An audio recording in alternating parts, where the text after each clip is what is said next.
I'll get you a drink. I'll get a glass.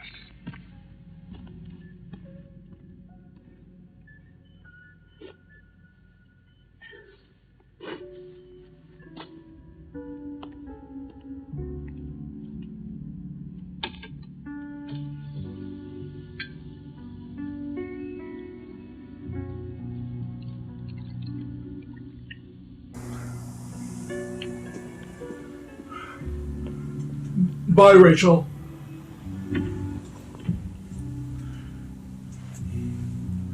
Blade Runner is that unique science fiction film. It's groundbreaking in a way that's similar to how 2001 A Space Odyssey is also groundbreaking. Most films up to 1982 that envisioned the future typically portrayed it in one of two ways. One way was to show a highly technologically advanced future. These films commonly had sterile and kind of a dehumanized feel or theme to them. 2001 is probably the best example of that, but you also have Star Trek, Silent Running, Fantastic Voyage, Metropolis, the original. You also have other science fiction films that portray the future, and they do it a little differently. They take a step backwards. Something terrible has happened. Some disaster has happened, and we're now using more primitive weapons or more primitive technology. Some examples of this are Planet of the Apes, Soylent Green, Mad Max.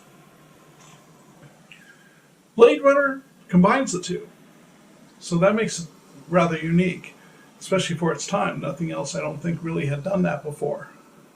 It immerses us into kind of an eerie, very dark metropolis. It's crowded, it's noisy, grimy, loud. It's raining all the time. It's not very pleasant. It doesn't seem like the kind of place you want to live. In fact, you kind of get the feeling that people who have a choice, they can either live in this dark urban jungle of Los Angeles 2019, or they can take their chances off world. It's probably very dangerous, but they're apparently we're colonizing planets extrasolar, as implied by the blimps that go by in the movie. A new life awaits you in the off-world colonies. The chance to begin again in a golden land of opportunity and adventure. But in addition to this, in this terrible, dark environment, you have the high technology too, though. You have the computers, you have the spaceships, the flying cars, and, of course, you have replicants.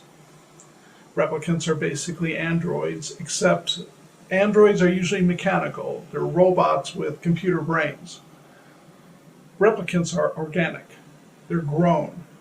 They use chemicals and DNA to make them up, so they're more human than androids are, generally speaking. We soon learn that they are slaves, and they're grown primarily to help us in space colonization, apparently to do the jobs that humans shouldn't be doing because they're too dangerous. We also learn that replicants are used in warfare, and they're also used as sex toys. It's 2020. We're living in the time of Blade Runner. If you want to correct me on this and say, well, no, Blade Runner took place in 2019. Didn't you see the opening title? And of course I did. It says November 2019. But we don't really know how long it takes Deckard to find the four replicants. And if you look very carefully at Roy Batty's incept date, you'll see that his incept date, with plus the 4-year lifespan, would end the movie in 2020 because Roy Batty dies naturally at the end of the film. So we're living in the year of Blade Runner. There are two major controversies in Blade Runner that have been and will forever, likely forever, be debated and argued and all that. And I'm gonna put my own 2 cents in them. Nothing I'm going to say is definitive, of course. It's just my opinion. First one I want to talk about is whether or not Rick Deckard is himself a replicant. In a nutshell, here are the arguments that Deckard is a replicant. He's like Rachel. He doesn't know he's a replicant because he has implanted memories. There's the eye thing. Replicants seem to show dark or reddish eyes at times. When we first see the fake owl, we see that the eyes are completely unrealistically red.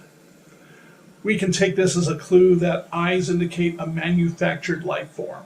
Rachel's eyes typically appear very dark or slightly reddish. Yet when we see Deckard performing the void comp test upon Rachel, the monitor shows her eye is very green. Maybe it's difficult to get eyes in replicants to appear as human eyes do? The Tyrell Corporation has yet to get that little detail just right. And of course, Deckard's eyes appear dark throughout the film and even show a hint of red in a scene or two. The next argument is that Rachel asks Deckard if he had ever been tested. This is a reference to the void comp test, which tests empathy and allows a Blade Runner to see if the person being tested is a replicant.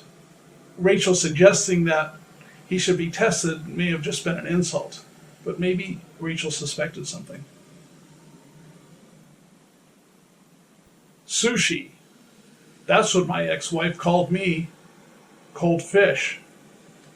This is remarked by Deckard if you watch the theatrical cut. It's in the internal monologue.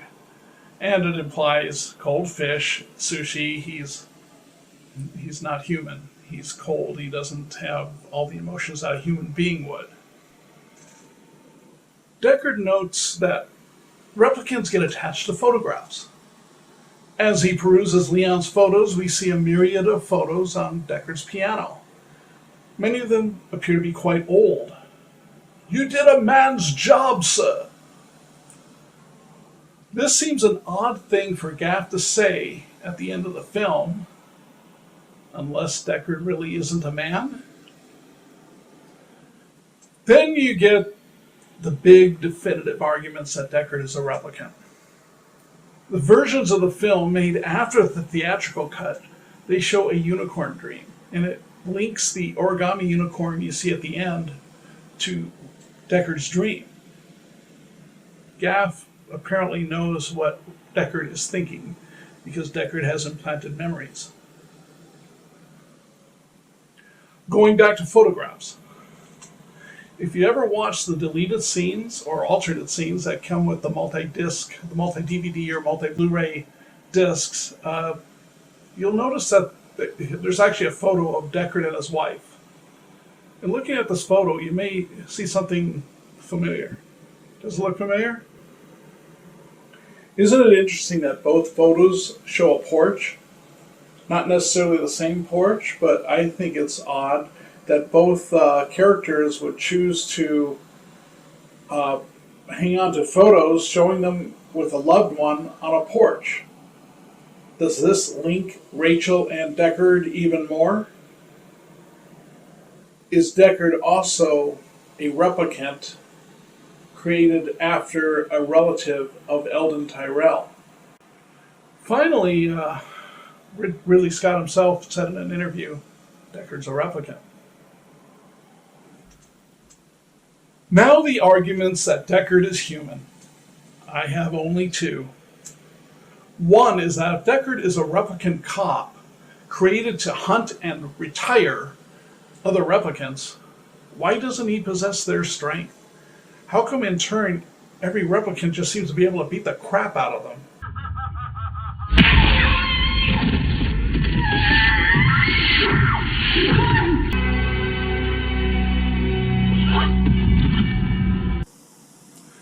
The second argument is the important one.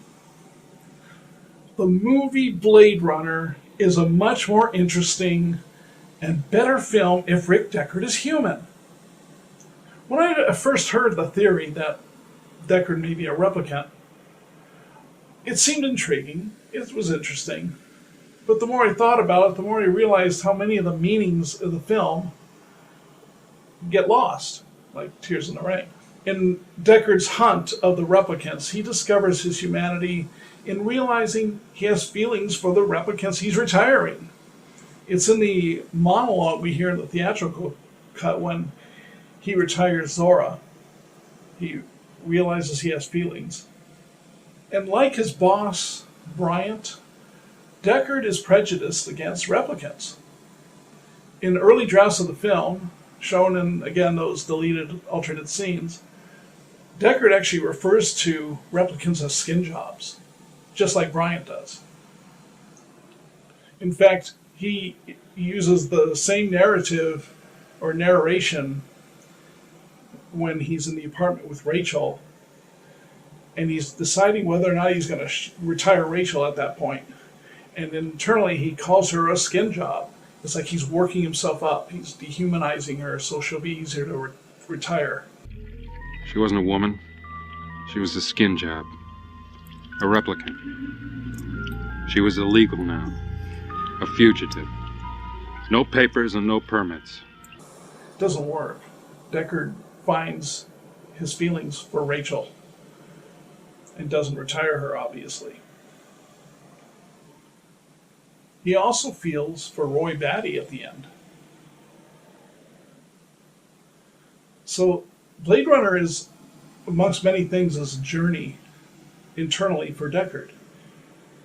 He goes from a prejudiced, very anti-replicant state of mind to one who accepts them and even falls in love with one. This journey is meaningless if Deckard is himself a replicant. In fact, Blade Runner, if Deckard is a replicant, is just a film about an android hunting other androids. It's not so interesting, is it? It's needless to say, I have Deckard as a human being. This is a major reason why I love the movie so much. Now let me get into the different versions of the film. June 1982 is when the first theatrical cut came out in theaters. It was out at the same time as E.T., and it did not do so well in the theaters. The 1982 version's signature difference from all the subsequent versions was the voiceover, the internal monologue. Kind of gave the Blade Runner a 1940s quality, but it was a futuristic film, so it seemed anachronistic. I think that bothered a lot of people. The theatrical cut also is the one that has the ending with Deckard driving off, leaving Los Angeles with Rachel, and having an unknown and with Rachel having an unknown end of lifespan because she didn't have the built-in programmed death date or end of life date, however you want to think of it, that the other Nexus 6 replicants had. This is all strictly the theatrical cut, though.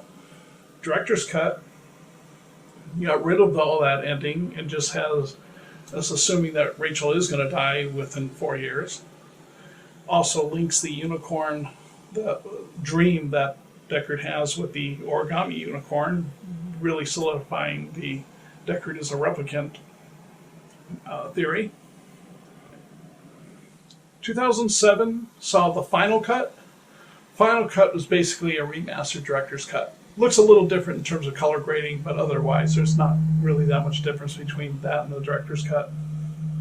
I am aware that there's also a work print cut, an international or European cut. There's not enough differences there, interesting points about them for me to get into here. So what's the better version? If you've been listening, you probably know I prefer the theatrical cut. After all, it maintains the ambiguity concerning Deckard. Additionally, I realize I'm probably in the minority here, but I do like the voiceover. And sources report that Harrison Ford hated the voiceover, which is why he sounded so grumpy and bored in doing it. Well, guess what? His character was grumpy and bored, so it actually works. In my opinion, it does anyway. When I saw Blade Runner in 1982, the origami unicorn that Gaff leaves for Deckard perplexed me. Earlier, we saw Chicken when Deckard was reluctant to take on the Nexus 6 replicants. The subsequent man figure seemed to indicate that Gaff was starting to gain respect for Deckard. And as now Deckard is conducting his investigation. So what did the unicorn indicate? Again, the director's Final Cut give you that answer. But if you just go with a theatrical cut, it's much more hidden. And I had my own interpretation. I had read Tennessee Williams' play, The Glass Menagerie, just a few years earlier. It has an awkward, shy young woman with a collection of glass animals. Among these was a unicorn. Laura, the young woman, has many such pieces, but the unicorn is unique. It's the only glass figure she owns that's of an animal that's not real. She has elephants and bears and giraffes and all sorts of animals, but the unicorn is a non-real animal, so it made it unique. And it represented Laura, the shy young woman. I applied that same symbology to Blade Runner, and I had the unicorn being Rachel. Rachel's unique. She's not like other replicants. She does not have that 4-year lifespan.